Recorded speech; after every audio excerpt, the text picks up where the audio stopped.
Good evening all of you. आप सभी का जोधपुर नर्सिंग क्लासेस के ऑनलाइन प्लेटफॉर्म पर स्वागत है। अगर आप हमारे चैनल पर फर्स्ट टाइम विजिट कर रहे हैं तो चैनल को सब्सक्राइब करें और बेल आइकन को प्रेस कर दीजिए ताकि प्रत्येक वीडियोस की नोटिफिकेशन सबसे पहले आप तक पहुंच सके। नोटसेट 2023 का एग्जाम्स 3 जून को होने वाला है और उसी को ध्यान में रखते हुए हमने क्यूज सेशंस को स्टार्ट किया है। आई होप ये क्यूज सेशन नोटसेट के एग्जाम्स के लिए बहुत ही इंपॉर्टेंट होने वाला है। हम उन्हीं क्वेश्चंस को सोल्व करवाएंगे जो या तो प्रीवियसली एग्जाम्स के अंदर ऑलरेडी पुटअप किए हुए हैं या फिर नेक्स्ट एग्जाम्स के अंदर आने के चांसेस है वो बहुत ज्यादा हो जाता है।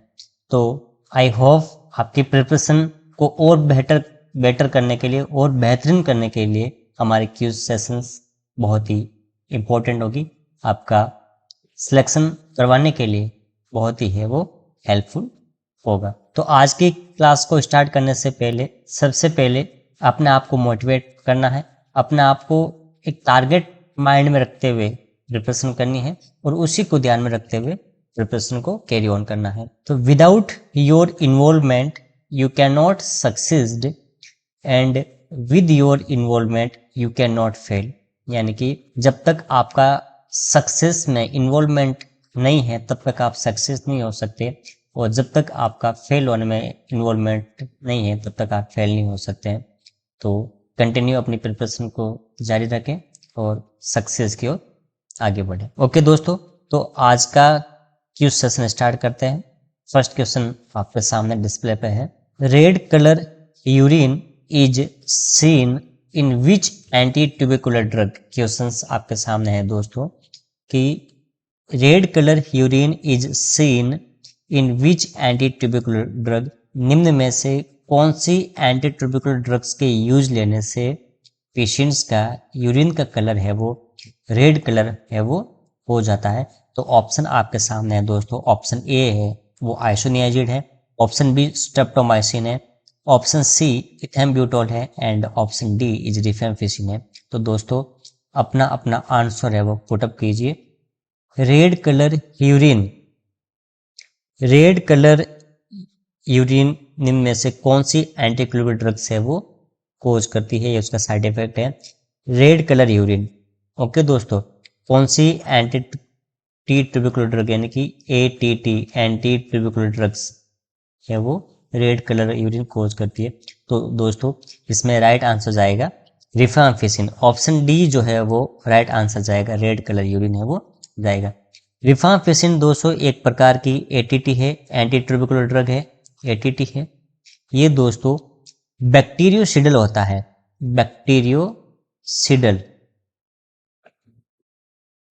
बैक्टीरियोसिडल्स है वो होती है, यानी कि बैक्टीरिया को क्या करती है, बैक्टीरिया को किल करती है।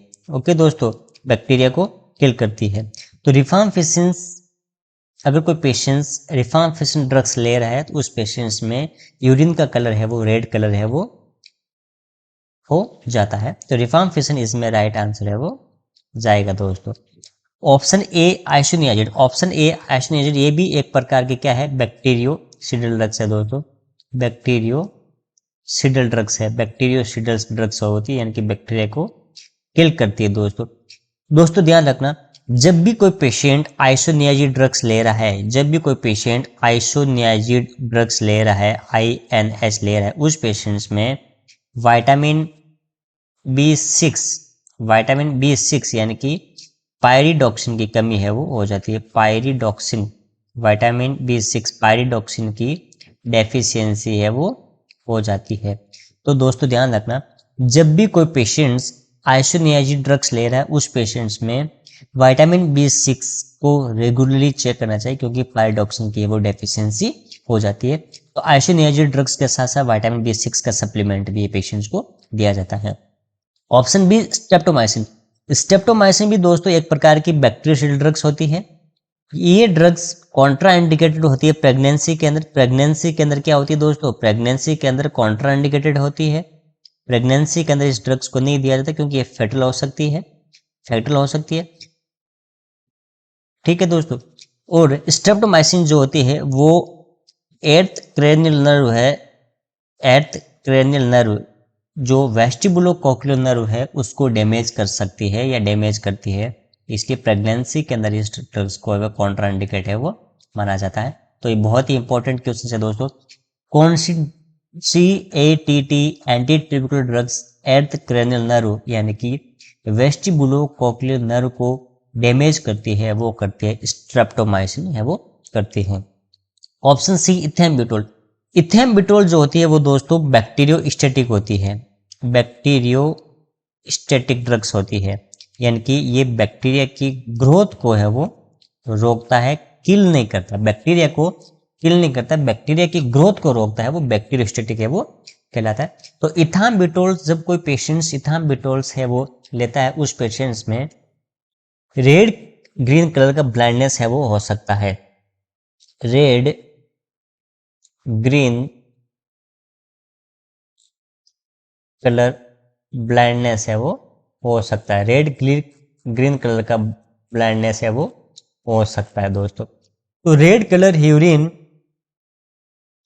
Is seen in which anti tubercular drug, red colour urine is seen in which anti tubercular drugs. तो दोस्तों यहाँ पे ध्यान रखना, option A isoniazid, option B streptomycin, option C ethambutol and option D rifampicin. तो राइट आंसर क्या जाएगा, rifampicin जाएगा। आइसोनियाजिड ड्रग्स जो है वो बैक्टीरियोसाइड ड्रग्स है। ये ड्रग्स जो पेशेंट लेता है उस पेशेंट में विटामिन B6 पायरिडॉक्सिन की डेफिशिएंसी हो जाती है। स्ट्रेप्टोमाइसिन प्रेगनेंसी के अंदर कॉन्ट्राइंडिकेट है, ये एट क्रेनियल को डैमेज करती है, वेस्टिबुलोकोक्लियर को डैमेज करती है। ऑप्शन सी इथाम्बुटोल, ये एक प्रकार की बैक्टीरियोस्टैटिक ड्रग्स है जो बैक्टीरिया की ग्रोथ को रोकती है। वो जो कोई पेशेंट्स इथाम्बुटोल्स लेता है उस पेशेंट्स में रेड ग्रीन कलर का ब्लाइंडनेस देखने को मिल सकता है। ओके दोस्तों, नेक्स्ट क्वेश्चन की ओर मूव करते हैं। Route of administration of rotavirus vaccine, बहुत ही इंपॉर्टेंट क्वेश्चन है दोस्तों। ये क्वेश्चन ऑलरेडी दिल्ली एम्स के अंदर पुटअप हो चुका है कि रोटा वायरस वैक्सीन का रूट कौन सा है। ऑप्शन आपके सामने है, इंट्राविनस, इंट्रामस्कुलर, सबकुटेनियस या फिर ओरल। अपना आंसर पुटअप कीजिए कि रोटा वायरस वैक्सीन का रूट कौन सा है। तो दोस्तों सबसे पहले ध्यान रखना, रोटा वायरस जो होता है वो बच्चों के अंदर क्या करता है, बच्चों के अंदर डायरिया कोज करता है, बच्चों के अंदर डायरिया है वो कोज करता है। रोटा वायरस जो वैक्सीन है वो बच्चों के अंदर क्या करता है, बच्चों के अंदर डायरिया है वो कोज करता है। रोटा वायरस वैक्सीन दोस्तों हमेशा ओरल रूट के अंदर है वो दी जाती है, ओरल रूट के अंदर है वो दिया जाता है। राइट आंसर क्या जाएगा दोस्तों, ओरल रूट है वो जाएगा। इसकी अगर डोज की अगर बात करें दोस्तों, अगर इसकी डोज की अगर बात करें, कितनी डोज है वो दी जाती है, तो डोज की बात करें तो 5 ड्रॉप्स है वो दी जाती है। कितनी दी जाती है, 5 ड्रॉप्स, 5 ड्रॉप्स है वो दी जाती है दोस्तों, या फिर इसी को बोल सकते हैं 2.5 ml, 2.5 ml। तो रोटा वायरस वैक्सीन का जो रूट होता है वो ओरल होता है। रोटा वायरस डायरिया कोज करता है बच्चों के अंदर, इसका जो डोज होता है वो 5 ड्रॉप्स या फिर 2.5 ml हो सकता है दोस्तों। ओके दोस्तों, वैक्सीन्स, रोटा वायरस की जो वैक्सीन्स है, रोटा वायरस की जो वैक्सीन्स है, ये गवर्नमेंट ऑफ इंडिया के द्वारा फ्री ऑफ कॉस्ट है वो दी जाती है। किसी भी प्रकार का कोई पैसा से वो नहीं लिया जाता, फ्री ऑफ कॉस्ट है। उसके अलावा दोस्तों ध्यान रखना कि जब भी रोटा वायरस वैक्सीन को रिकॉन्स्टिट्यूट कर दिया है, रोटा वायरस वैक्सीन को रिकॉन्स्टिट्यूट कर दिया है, रिकॉन्स्टिट्यूट करने के बाद कितने टाइम के अंदर यूज में ले लेना चाहिए, बहुत ही इंपॉर्टेंट क्वेश्चन है। तो विद इन 4 आवर्स, 4 घंटे के अंदर अंदर रोटा वायरस वैक्सीन को यूज में ले लेना चाहिए। उसके बाद अगर 4 घंटे से ज़्यादा हो जाता है उस वैक्सीन को डिस्कार्ड कर देना चाहिए। तो रिकॉन्स्टिट्यूट करने के बाद विद इन 4 आवर्स के अंदर रोटा वायरस वैक्सीन को है वो यूज में ले लेना चाहिए। शेड्यूल्स क्या होता है दोस्तों, कब लगाया जाता है, इसका शेड्यूल जो होता है वो फर्स्ट होता है 6 वीक्स पे होता है, 6 वीक्स पे होता है दोस्तों। सेकंड जो होता है वो 10 वीक्स पे होगा, एंड थर्ड जो है वो 14 वीक्स पे होता है। ठीक है, बूस्टर डोज की जो है, बूस्टर डोज की जरूरत नहीं पड़ती है दोस्तों, इसमें ओनली 3 डोज लगती है, 6, 10 एंड 14 वीक्स लगती है। बूस्टर डोज की जो है वो जरूरत है वो नहीं पड़ती दोस्तों, बूस्टर डोज की जरूरत है वो नहीं पड़ती है दोस्तों। तो route of administration of rotavirus vaccine, इसका जो रूट जाएगा वो ओरल जाएगा। ओके दोस्तों, नेक्स्ट क्वेश्चन की ओर मूव करते हैं।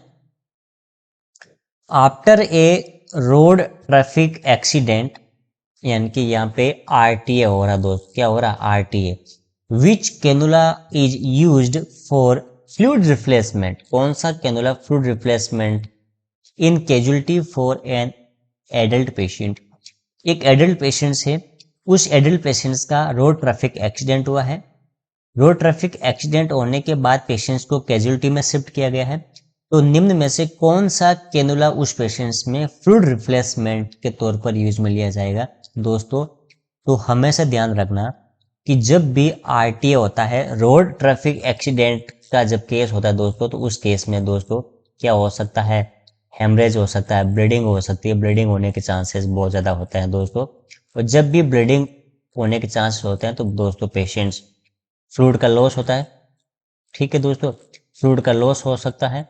और अगर फ्लूइड का लॉस हो रहा है तो पेशेंट्स किस में जा सकता है, पेशेंट हाइपोवोलेमिक शॉक पे जा सकता है, पेशेंट्स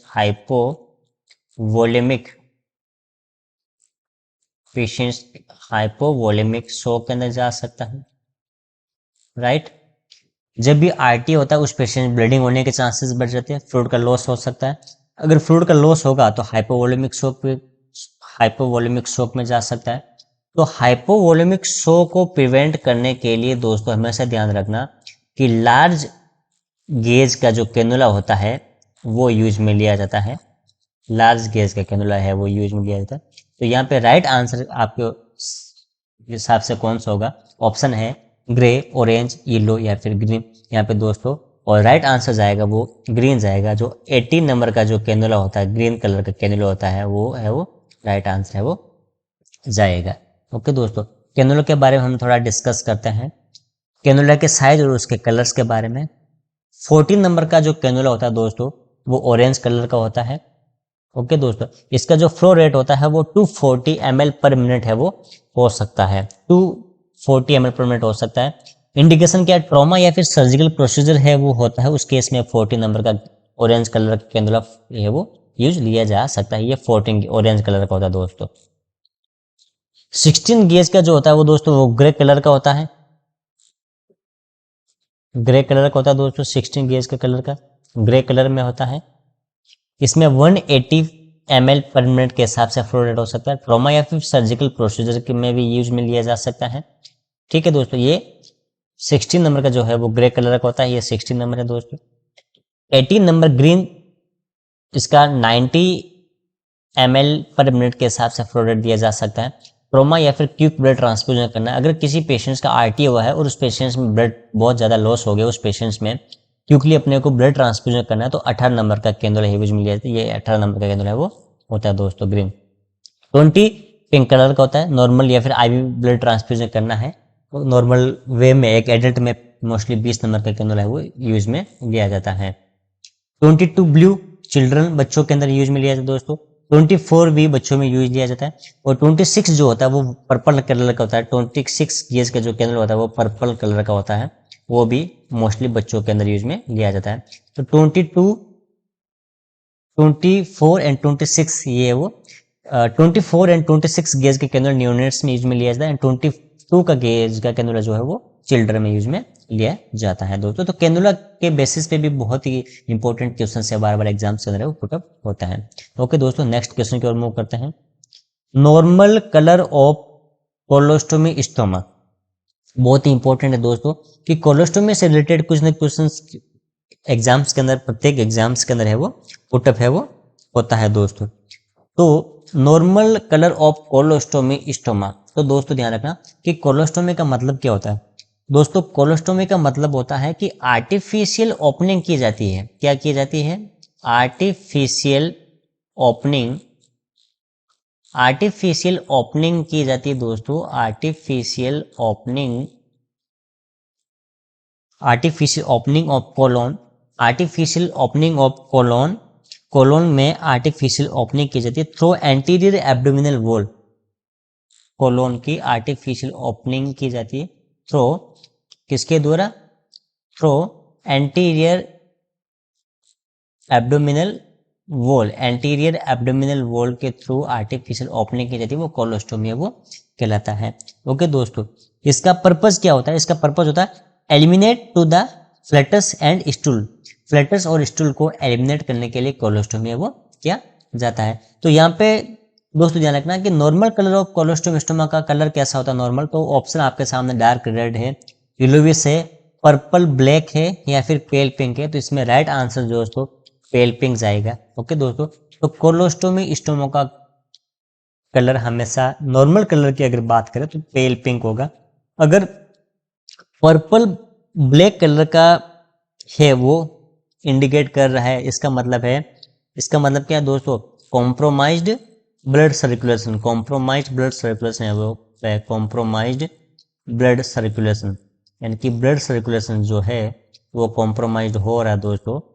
एबनॉर्मल फाइंडिंग हो सकती है एक प्रकार की दोस्तों, ध्यान रखना, यानी कि जब भी पर्पल ब्लैक कलर का है वो एबनॉर्मल फाइंडिंग है दोस्तों, एबनॉर्मल फाइंडिंग है। Normal finding only purple, normal finding only पेल पिंक होगा दोस्तों, पेल पिंक होगा नॉर्मल फाइंडिंग। अगर पर्पल ब्लैक है वो एबनॉर्मल फाइंडिंग है, यानी कि ब्लड सर्कुलेशन क्या हो रहा है, कॉम्प्रोमाइज हो रहा है। कोलोस्टोमी का मतलब ये होता है दोस्तों artificial opening of the colon through the anterior abdominal wall. Okay, इसका जो पर्पज होता है वो होता है elimination of the flatus and stool. Okay दोस्तों, फ्लैटस एंड स्टूल्स का एलिमिनेशन करने के लिए कोलोस्टोमी है वो किया जाता है। ओके दोस्तों, तो कोलोस्टोमी के बेसिस पे काफी एग्जाम्स के अंदर क्वेश्चन है वो इंपॉर्टेंट क्वेश्चन है पुटअप है वो होते हैं। ओके दोस्तों, नेक्स्ट क्वेश्चन की ओर आगे बढ़ते हैं। Hospital acquired infection referred as an infection acquired after how many hours of admission.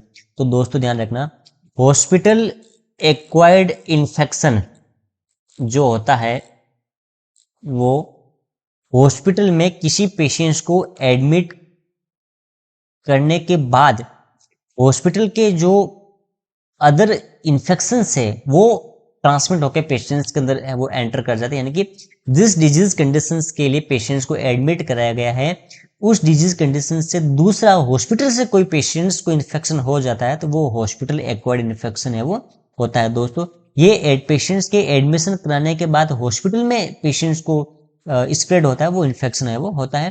तो मोस्टली ध्यान रखना कि जब भी हॉस्पिटल एक्वायर्ड इन्फेक्शन की अगर बात आएगी तो दोस्तों ध्यान रखना कि हमेशा 48 हार्स के अंदर है वो इन्फेक्शन होने के चांसेस है वो होते हैं। तो राइट आंसर जो जाएगा वो 48 हार्स आएगा। आपके सामने ऑप्शन 12 हार्स भी है, 24 हार्स भी है, 48 हार्स भी है एंड 72 हार्स भी है। तो राइट आंसर जो जाएगा वो जाएगा 48 हार्स, यानी कि हॉस्पिटल एक्वायर्ड इन्फेक्शन जो है, हॉस्पिटल एक्वायर्ड इन्फेक्शन जो है वो 48 हार्स के अंदर है वो होगा। ओके दोस्तों, next, pain at lower back and knee when flexed of knee is known as, यानी कि पेन हो रहा है जब भी नी को फ्लेक्स करते हैं, क्या करते हैं, जब भी नी को फ्लेक्स करते हैं, नी को जब फ्लेक्स कर रहे हैं, नी को जब फ्लेक्स कर रहे हैं तो पेन अराइज हो रहा है, पेन अराइज हो रहा है कहाँ पे, नी में एंड लोअर बैक में, नी में एंड लोअर बैक में, वो क्या कहलाएगा। तो यहाँ पे दोस्तों ऑप्शन आपके सामने Chadwick sign, Hegar sign, Kernig sign and option D Goodell sign. तो अपना अपना आंसर पुटअप कीजिए।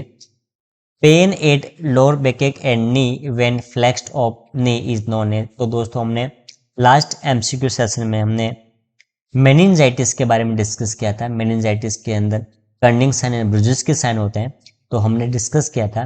तो यहाँ पे राइट आंसर जो जाएगा, और ये जो डेफिनेशन है दोस्तों, ये कर्निंग साइन की डेफिनेशन है, कर्निंग साइन की वो डेफिनेशन है वो है, कर्निंग साइंस की डेफिनेशन है वो है।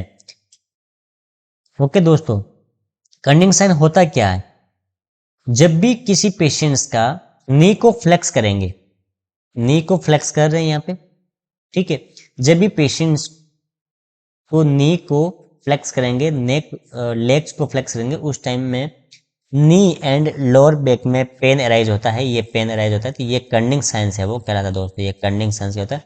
और ये मोस्टली मेनिंजाइटिस के अंदर होता है। मेनिंजाइटिस का एक बहुत ही स्ट्राइकिंग फीचर्स है वो होता है, मेनिंजाइटिस के अंदर होता है। मेनिंजाइटिस के अंदर वो होता है। चेडविक साइन, चेडविक साइन क्या होता है दोस्तों? A dark blue to purplish red congested appearance of the vaginal mucosa, यानी कि वेजाइनल जो म्यूकोसा है वो dark blue to purplish red colour के अंदर अपीयरेंस के अंदर है वो विजिबल्स होगी, वो चेडविक साइन होता है, प्रेगनेंसी के अंदर होता है। Hegar sign occurs during first trimester of pregnancy, pregnancy के फर्स्ट ट्राइमेस्टर के अंदर होता है। यूट्रस सॉफ्ट हो जाता है, softening of the uterus at junction with cervix, ये हैगर साइन होता है। Goodell sign softening and cyanosis of the cervix at और आफ्टर 4 वीक्स, यानी कि softening and cyanosis of the cervix वो गुडेल साइन होता है। एंड लेडिन साइन जो होता है वो softening of the uterus after 6 week, यानी कि 6 वीक्स के बाद अगर यूट्रस सॉफ्ट होता है तो वो लेडिन साइन है वो कहलाता है। ओके दोस्तों, तो हमने कर्निंग साइन के बारे में डिस्कस किया, Chadwick sign, Hegar sign, Goodell sign and Ladin sign के बारे में डिस्कस किया। Next, which of the following standard precaution a nurse should use while taking blood sample in a HIV patient, एक HIV patient का blood sample nurse ले रही है तो निम्न में से कौन से स्टैंडर्ड प्रिकॉशन को फॉलो करना चाहिए? Option A only mask, option B only gloves, option C goggles and mask, option D gloves, face mask, goggles and gown. तो दोस्तों ध्यान रखना, HIV बहुत ही हाईली कंटेमिनेटेड होता है, हाईली कंटेमिनेटेड वायरस होता है, हाईली कंटेमिनेटेड वायरस होता है और HIV वायरस जो है वो इन्फेक्टेड ब्लड या फिर सेक्सुअल इंटरकोर्स के द्वारा हो सकता है। किसी पेशेंट्स को अगर HIV है, उस पेशेंट्स का ब्लड से दूसरे पर्सन्स को लग जाता है या फिर उसके डायरेक्ट कांटेक्ट में आ जाता है, उसकी वजह से भी हो सकता है। या किसी पेशेंट्स को HIV और उस पेशेंट्स के साथ सेक्सुअल इंटरकोर्स होता है तो उस पेशेंट्स में भी HIV के स्प्रेड होने के चांसेस है वो बढ़ जाते हैं। तो HIV वायरस जो होता है वो हाईली कंटेमिनेटेड वायरस होता है। तो HIV के केस में जब भी कोई पेशेंट्स का सैंपल लिया जाता है उस केस में पेशेंट्स को कंप्लीटली प्रिकॉशन लेना चाहिए, यानी कि यहाँ पे gloves, face mask and goggles है वो एंड गाउन्स है वो राइट आंसर है वो जाएगा। ओके दोस्तों, next, Japanese encephalitis vaccine is reconstitute, Japanese encephalitis vaccine जो है उसको रिकॉन्स्टिट्यूट किस में किया जाता है? Option A soda bicarbonate, option B dextrose, option C normal saline and option D is sterile water. तो दोस्तों ध्यान रखना, जापानीज एनसेफेलाइटिस जो वैक्सीन होती है उसको हमेशा स्टेराइल वाटर के अंदर है वो रिकॉन्स्टिट्यूट है वो किया जाता है। नॉर्मल सलाइन वगैरह इसको इरिटेट कर सकता है तो इसलिए मोस्टली स्टेराइल वाटर के अंदर वो रिकॉन्स्टिट्यूट है वो किया जाता है। Next, a patient suffering from liver cirrhosis, एक पेशेंट से उस पेशेंट को लिवर सिरोसिस है, is admitted in ward, which of the following represent that hepatic encephalopathy is observable in patients, एक पेशेंट्स वार्ड के अंदर एडमिट है, उस पेशेंट्स को लिवर सिरोसिस है और उस पेशेंट्स में वर्निक्स एनसेफेलोपैथी भी है, तो निम्न में से कौन सा सिम्टम्स उस पेशेंट्स में देखने को मिल सकता है? तो option A chest tightness, option B pulmonary embolism, option C shuffling gait and option D is asterixis. तो दोस्तों इसमें राइट आंसर क्या जाएगा बताइए, अपना अपना आंसर पुट अप कीजिए। A patient suffering from liver cirrhosis is admitted in ward, which of the following represent that hepatic encephalopathy is observable in patient. तो इसमें राइट आंसर जाएगा दोस्तों ऑप्शन डी इज एस्ट्रेसिस। एस्ट्रेसिस होता क्या दोस्तों? एस्ट्रेसिस होता है ये, इसको फ्लैपिंग ट्रेमर भी बोलते हैं दोस्तों, फ्लैपिंग ट्रेमर क्या बोलते हैं? फ्लैपिंग ट्रेमर, फ्लैपिंग ट्रेमर है वो बोला जाता है, फ्लैपिंग ट्रेमर बोला जाता है। एस्ट्रेसिस ये एबनॉर्मल एमोनिया का जब मेटाबॉलिज्म होता है, एबनॉर्मल जब एमोनिया का मेटाबॉलिज्म हो जाता है उसकी वजह से वो एस्ट्रेसिस है वो होता है। एस्ट्रेसिस के अंदर क्या होता है दोस्तों? मसल जो टोन होती है, मसल टोन जो होती है उसका लॉस हो जाता है, मसल्स टोन का लॉस होता है, मसल्स टोन का लॉस होता है। तो यहाँ अपन कह सकते हैं कि ये एक मोटर डिसऑर्डर है। क्या है? एक मोटर डिसऑर्डर है, मोटर डिसऑर्डर है। ठीक है। तो हिपेटिक एन्सेफेलोपैथी वाले पेशेंट्स में एस्टेसिस देखने को मिल सकता है, यानी कि फ्लैपिंग हैंड ट्रेमर देखने को मिल सकता है। ये एबनॉर्मल एमोनिया के मेटाबॉलिज्म की वजह से होता है और एस्टेसिस के अंदर मसल्स टोन्स लॉस हो जाता है, यानी कि ये क्या होता है? मोटर डिसऑर्डर है वो होता है। ऑप्शन सी जो है वो सप्लिंग गेट दोस्तों हमेशा पार्किंसन डिजीज के अंदर है वो देखने को मिलता है। ये जो सप्लिंग गेट है ये पार्किंसन डिजीज के अंदर देखने को मिलता है। पार्किंसन डिजीज के अंदर क्या होता है दोस्तों? ये एक प्रकार की डीजेनरेटिव डिसऑर्डर होता है ऑफ द ब्रेन का। पार्किंसन जो डिजीज होती है दोस्तों, पार्किंसन डिजीज जो होती है वो ब्रेन की डीजेनरेटिव डिजीज होती है। ब्रेन की क्या होती है? डीजेनरेटिव डिसऑर्डर है वो होता है। तो सप्लिंग गेट के अंदर क्या होता है दोस्तों कि पेशेंट्स को खड़ा होने में वाइड बेस की जरूरत पड़ती है, जैसे यहाँ पे वाइड बेस है, ओके, और स्मॉल सप्लिंग स्टेप।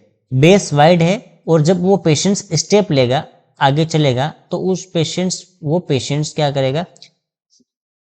स्टेप है वो कम लेगा, यानी कि यहाँ पे बेस जो है वो वाइड है, ओके, और स्टेप्स जो है वो क्या करेगा? वो स्मॉल लेगा। क्या लेगा? स्मॉल लेगा। तो वो सप्लिंग गेट होता है। ये पार्किंसन डिजीज के अंदर देखने को मिलता है। पार्किंसन डिजीज जो होती है दोस्तों वो degenerative disorder of the brain का डीजेनरेटिव डिसऑर्डर होता है।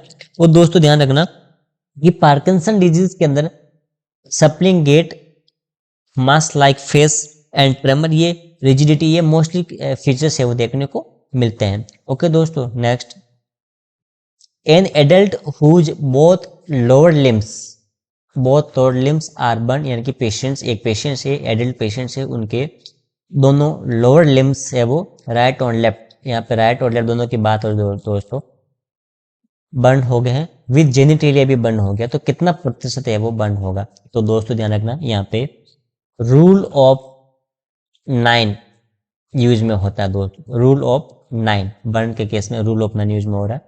तो पेशेंट्स का हमेशा ध्यान रखना दोस्तों, एंटीरियर, यहाँ पे लोअर लिम्स की बात हो रही है दोस्तों एडल्ट पेशेंट की, तो right and left, right limbs की अगर बात करें दोस्तों तो एंटीरियर जो होता है वो 9% होता है एंड पोस्टीरियर जो होता है वो 9% होता है।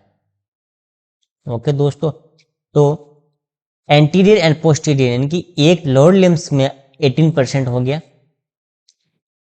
दूसरे में 18 + 18, ठीक है, टोटल 36 हो गया। और यहाँ पे जेनिटेलिया भी यहाँ पे बर्न हो रहा है, तो जेनिटेलिया को 1% काउंट में किया जाता है। तो 36 + 1% यानी कि 37 इज द राइट आंसर है वो जाएगा दोस्तों। तो इस टाइप के क्वेश्चंस भी एग्जाम्स के अंदर बार बार है वो पुटअप है वो होते हैं। रूल ऑफ 9, यहाँ पे पेशेंट्स, एडल्ट पेशेंट्स है, उस एडल्ट पेशेंट्स का राइट और लेफ्ट लोअर लिम्स बर्न हुआ है, तो ये राइट, ये लेफ्ट। ओके दोस्तों, anterior, this is posterior. Anterior 9% and posterior 9%, 18% हो गया दोस्तों राइट साइड का। लेफ्ट साइड का एंटीरियर 9% एंड पोस्टीरियर 9%, 18% हो गया, 36 हो गया, एंड 1% जो है वो जेनिटेलिया है वो होता है दोस्तों। तो टोटल 37% है वो क्या होगा? टोटल 37% है वो बर्न होगा। तो यहाँ पे राइट आंसर क्या जाएगा? 30% है वो जाएगा। Next question, which of the following is an antidote for the organophosphate poisoning? तो यहाँ पे एंटीडोट के बारे में पूछा गया दोस्तों। एंटीडोट का मतलब क्या होता है? एंटीडोट का मतलब ये होता है दोस्तों, कोई भी ड्रग्स या फिर किसी भी पर्टिकुलर रेजिमेंट से किसी पेशेंट्स को एलर्जी हो जाती है, उस एलर्जी को या फिर उस ड्रग्स की एफिशिएंसी को कम करने के लिए ओवर द काउंटर जो ड्रग्स यूज ली जाती है वो एंटीडोट कहलाती है, यानी कि पेशेंट्स की रिएक्शन को कम करना होता है, उस पेशेंट्स में किसी पर्टिकुलर ड्रग्स की रिएक्शन को कम करना होता है, वो एंटीडोट यूज में लिया जाता है। तो यहाँ पे ऑर्गेनोफॉस्फेट पॉइजनिंग हुई है किसी पेशेंट्स में, तो अगर किसी पेशेंट्स में ऑर्गेनोफॉस्फेट पॉइजनिंग हो गया है उस पेशेंट्स में कौन सा एंटीडोट यानी कि उस पेशेंट्स में ऑर्गेनोफॉस्फेट पॉइजनिंग को कम करने के लिए निम्न में से कौन से ड्रग्स यूज में ली जाएगी। ये क्वेश्चंस दोस्तों ऑलरेडी DSSB के अंदर पुटअप हो चुका है, तो बहुत ही इंपॉर्टेंट क्वेश्चंस है नोटसेट के पॉइंट ऑफ व्यू से। तो इसमें राइट आंसर क्या जाएगा दोस्तों, option A deferoxamine, option B atropine sulphate, option C acetylcysteine and option D Digibind. तो इसमें राइट आंसर जाएगा दोस्तों एट्रोपिन सल्फेट, यानी कि जब भी OPP ऑर्गेनोफॉस्फेट पॉइजनिंग होती है उस केस में एट्रोपिन सल्फेट को एज ए एंटीडोट यूज में लिया जाता है। ऑप्शन ए डिफ्रोक्सामाइन, ये जब भी किसी पेशेंट्स में आयरन ओवरलोड हो जाता है, अगर किसी पेशेंट्स में आयरन की ड्रग्स की टॉक्सिसिटी हो जाती है या फिर ओवरलोड हो जाता है, उसका एंटीडोट वो डेफ्रोक्सामाइन होता है। एसिलटेस्टेस्टिन पैरासीटामोल की टॉक्सिसिटी को कम करने के लिए या फिर किसी पेशेंट्स में पैरासीटामोल PCM ड्रग्स का ओवरडोज हो गया उसको कम करने के लिए एसिलटेस्टेस्टिन यूज में लिया जाता है। डिजिबाइंड डिजोक्सिन ड्रग्स का एंटीडोट होता है दोस्तों। डिजोक्सिन एक प्रकार की कार्डियक ग्लाइकोसाइड होती है, कार्डियक ग्लाइकोसाइड ड्रग होती है। डिजोक्सिन ड्रग्स के इफेक्ट को कम करने के लिए या फिर डिजोक्सिन ड्रग्स की टॉक्सिसिटी को कम करने के लिए जो एंटीडोट यूज में लिया जाता है वो डिजिबाइंड है वो होता है। तो यहाँ पे OPP के बारे में पूछा गया, तो OPP का जो एंटीडोट जाएगा वो एट्रोपिन सल्फेट है वो होता है दोस्तों। Next, the levels of which of the following immunoglobins will be rise in allergy, यानी कि एलर्जी के अंदर निम्न में से कौन सी इम्यूनोग्लोबिन्स का लेवल है वो बढ़ जाएगा, राइज हो जाएगा, इंक्रीज हो जाएगा। कौन सा इंक्रीज होगा दोस्तों एलर्जी के अंदर?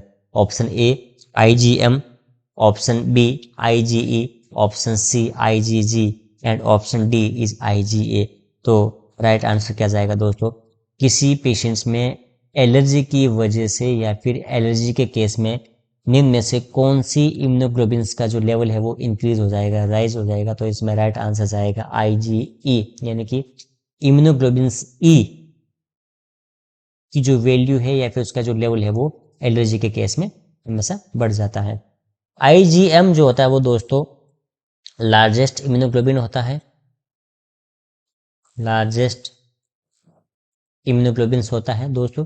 जब भी बॉडी में कोई न्यू इन्फेक्शन होता है, न्यू इन्फेक्शन होता है किसी बॉडी में न्यू इन्फेक्शन होता है, तो उस इन्फेक्शंस को फाइट करने में, उस इन्फेक्शंस को बॉडी में फाइट करने में जो एंटीबॉडी सबसे पहले जो बनती है वो IgM बनती है दोस्तों। IgM बनती है, वो लार्जेस्ट एंटीबॉडी होती है। IgG जो होती है वो दोस्तों ये प्लेसेंटा को क्रॉस करती है दोस्तों। एकमात्र एक ऐसी एंटीबॉडी होती है जो प्लेसेंटा को क्या कर देती है, प्लेसेंटा को क्रॉस कर देती है दोस्तों। ओके, IgA जो होती है वो दोस्तों कोलेस्ट्रम के अंदर होती है। IgA एंटीबॉडी जो होती है वो कोलेस्ट्रम के अंदर होती है, कोलेस्ट्रम के अंदर होती है IG एंटीबॉडी। कोलेस्ट्रम होता है जो होता है first mother milk, mother after delivery first mother milk जो होता है वो कोलेस्ट्रम होता है, और कोलेस्ट्रम के अंदर IgA एंटीबॉडी देखने को मिलती है। तो यहाँ पे एलर्जी के अंदर कौन सी इम्यूनोग्लोबिन राइज होगी, वो IgE होती है, वो होती है। Next, pap smear examination procedure to detect carcinoma cervix is an example of, यानी कि पेप स्मीयर जो टेस्ट होता है दोस्तों सर्विक्स कैंसर को डिटेक्ट करने के लिए, सर्विक्स कैंसर को डिटेक्ट करने के लिए यूज में लिया जाता है पेप स्मीयर। तो पेप स्मीयर जो एग्जामिनेशन होता है इनमें से कौन किस टाइप का एग्जाम्पल है वो होता है primary prevention, secondary prevention, tertiary prevention and specific prevention. तो दोस्तों में से ध्यान रखना, अर्ली डायग्नोसिस एंड ट्रीटमेंट ये जो होता है ये हमेशा सेकेंडरी प्रिवेंशन के अंदर आता है, सेकेंडरी प्रिवेंशन के अंदर है वो आता है। तो यहाँ पे राइट आंसर क्या जाएगा दोस्तों, सेकेंडरी प्रिवेंशन जाएगा। क्यों कि पेप स्मीयर एक प्रकार का डायग्नोसिस करते हैं पेशेंट्स को सर्वाइकल कैंसर है या नहीं है, ओके, सर्विक्स का कार्सिनोमा है या नहीं है। तो अर्ली डायग्नोसिस और ट्रीटमेंट की बात हो रही तो सेकेंडरी प्रिवेंशन, तो राइट आंसर क्या जाएगा, वो सेकेंडरी प्रिवेंशन वो जाएगा। यहाँ पे हम देखते हैं प्राइमरी प्रिवेंशन क्या होता है, टर्सरी प्रिवेंशन क्या होता है। प्राइमरी प्रिवेंशन ये होता है दोस्तों कि an intervention implemented before there is evidence of a disease origin, कि किसी बीमारी को होने से पहले जो प्रिवेंशन किया जाता है वो प्राइमरी प्रिवेंशन होता है। Tertiary prevention, N intervention implemented after a disease और इंजरी इज एस्टेब्लिश, यानी कि किसी पेशेंट्स में कोई डिजीज या फिर कोई इंजरी एस्टेब्लिश हो गई है, उसके बाद जो इंटरवेंशन इंप्लीमेंट किया जाता है वो टर्सरी प्रिवेंशन के अंदर है वो होता है। ओके दोस्तों, तो यहाँ पे पेप स्मीयर के बारे में पूछा गया, तो पेप स्मीयर जो है वो प्रोसीजर जो है वो सेकेंडरी प्रिवेंशन के अंदर है वो काउंट करेंगे। ओके दोस्तों, विच of the following is seen in pre eclampsia, pre eclampsia के अंदर निम्न में से कौन सा फीचर्स देखने को मिलता है? Option A weight loss, option B proteinuria, option C hypotension and option D hirsutism. तो यहाँ पे प्री एक्लेम्सिया के अंदर पूछा गया, प्री एक्लेम्सिया प्रेगनेंसी के अंदर होता है, प्री एक्लेम्सिया एंड एक्लेम्सिया वो देखने को मिलता है दोस्तों। तो दोस्तों हमेशा ध्यान रखना कि प्री एक्लेम्सिया के अंदर जो है वो ब्लड प्रेशर है वो बढ़ेगा। क्या होगा? ब्लड प्रेशर बढ़ेगा, हाइपरटेंशन होगा, मोर देन 140/90 हो सकता है, या तो 140/90 या फिर उससे ज़्यादा भी हो सकता है। तो यहाँ पे हाइपोटेंशन की कंडीशन तो डेवलप होगी ही नहीं, नहीं होगी, बिल्कुल नहीं होगी, क्योंकि ऑलरेडी उसके अंदर हाइपरटेंशन हो रहा है। Option A weight loss, weight loss का भी नहीं कोई नहीं दोस्तों, ठीक है, क्योंकि इस पेशेंट्स में क्या होगा, प्रीएक्लेम्सिया के पेशेंट्स में एडिमा, एडिमा देखने को मिल सकता है, एडिमा प्लस माइनस एडिमा देखने को मिल सकता है, वेट लॉस का कोई नहीं होता। ऑप्शन डी हिर्सुटिज्म, हिर्सुटिज्म का मतलब हो दोस्तों एक्सेसिव हेयर ग्रोथ, किसी पेशेंट्स में एक्सेसिव हेयर ग्रोथ हो रही है, एक्सेसिव हेयर ग्रोथ हो रही है, उसको क्या बोलते हैं? हिर्सुटिज्म बोलते हैं। तो यहाँ पे भी कोई प्रीएक्लेम्सिया से कोई रिलेटेड नहीं हिर्सुटिज्म, तो राइट आंसर क्या जाएगा? राइट आंसर आएगा प्रोटीन यूरिया, यानी कि प्री एक्लेम्सिया के अंदर निम्न में से जो 4 फीचर्स दे रखे हैं, weight loss, protein urea, hypotension और हिर्सुटिज्म, इसमें से राइट आंसर जो जाएगा वो प्रोटीन यूरिया जाएगा। प्रोटीन यूरिया जो होता है वो 2+ है, वो होता है प्री एक्लेम्सिया के अंदर है वो होता है, एंड एक्लेम्सिया के अंदर वो 3+ या फिर 4+ भी हो सकता है, 3+ एंड 4+ भी हो सकता है।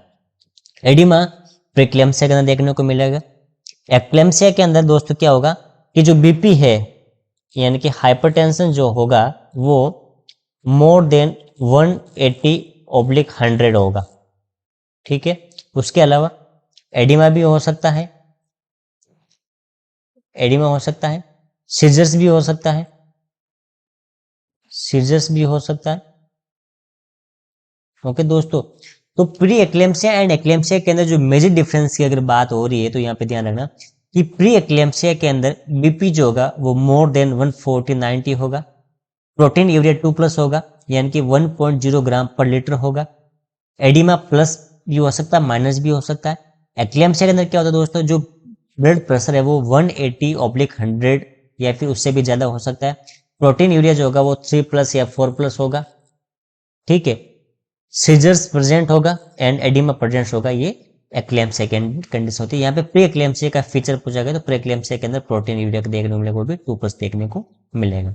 Next, the dilutes used for the reconstitution of BCG vaccine, BCG vaccine को रिकॉन्स्टिट्यूशन के लिए कौन सा है वो यूज में,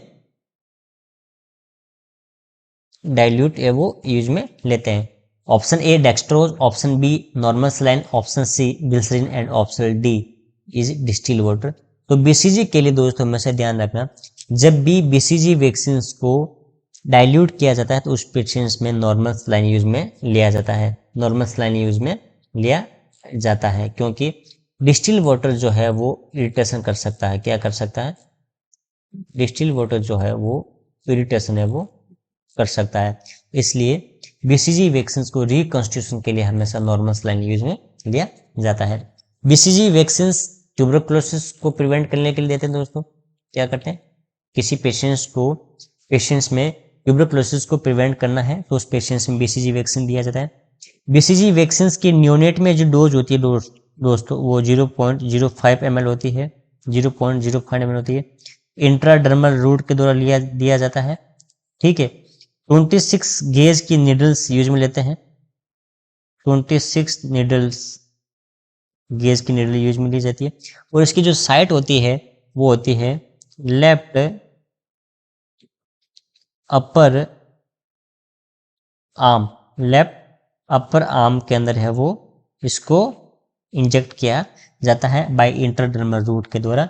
26 गेज की नीडल है वो यूज में ली जाती है। तो इसमें राइट आंसर क्या जाएगा, नॉर्मल स्लाइन जाएगा, क्योंकि डिस्ट्रीब्यूटर है वो इसमें इरिटेशन कर सकता है। Next, application of drug on the skin by local rubbing is called as, यानी कि कोई ड्रग्स है या फिर कोई प्रकार का कोई ऑइंटमेंट है, उस ऑइंटमेंट को स्किन पे रब करके कोई लगाया जा रहा है, यानी कि घर्षण हो रहा, फ्रिक्शन के द्वारा लगाया जा रहा है, फ्रिक्शन के द्वारा यहाँ पे कोई पेशेंट्स में ऑइंटमेंट लगाया जा रहा है, तो वो इनमें से किस टाइप होगा? Option A inhalation, option D B instillation, option C injection and option D insufflation. तो राइट आंसर जाएगा दोस्तों इनेक्शन, यानी कि रबिंग के द्वारा किसी भी प्रकार को एप्लीकेशन, ड्रग्स का एप्लीकेशन किया जा रहा है, लोकल एप्लीकेशन किया जा रहा है, वो क्या होगा? वो इनेक्शन के अंदर आएगा।